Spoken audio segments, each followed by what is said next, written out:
In ancient China, the feared king of Chu commanded the master swordsmith Gan Jiang and his wife Mo Ye to forge him a divine pair of blades. The furnace burned for 3 years. At last, Gan Jiang produced the swords, but he knew the king would murder him once the work was done. He secretly kept one blade, the male sword, and presented only its twin to the king. The king's experts examined it. "A sword like this is born as a pair," they said. "One is male, one is female. The female sword has come, but the male sword is missing." The king's anger turned cold. Gan Jiang was executed. Before his death, he had left a message for his pregnant wife. "When our child is grown, tell him to look south. There he will find a pine growing from stone. The sword is hidden in its back." Years passed.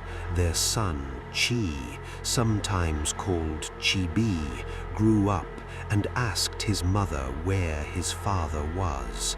She told him everything.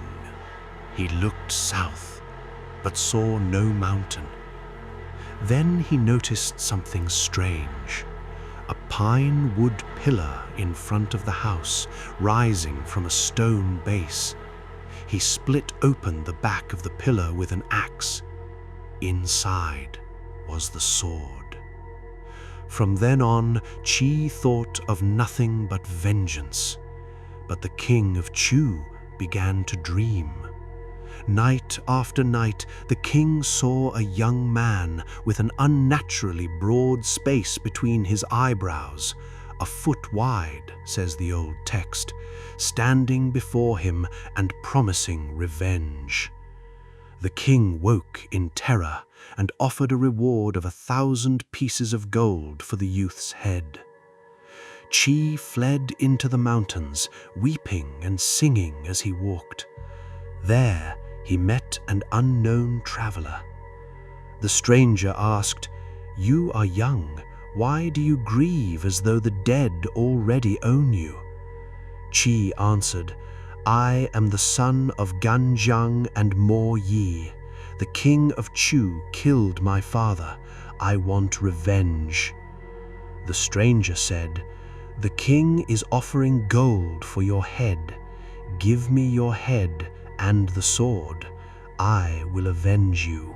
Qi did not hesitate. He cut off his own head. The old tale says his body remained standing, holding out the sword and its own severed head in both hands. Only after the stranger promised, "I will not betray you," did the headless body finally fall. The stranger carried Qi's head and the hidden sword to the king. The king rejoiced. His nightmare, he believed, was over. But the traveler warned him, "This is the head of a dangerous and powerful man. It must be boiled in a cauldron." The king ordered a great pot filled and brought to a furious boil.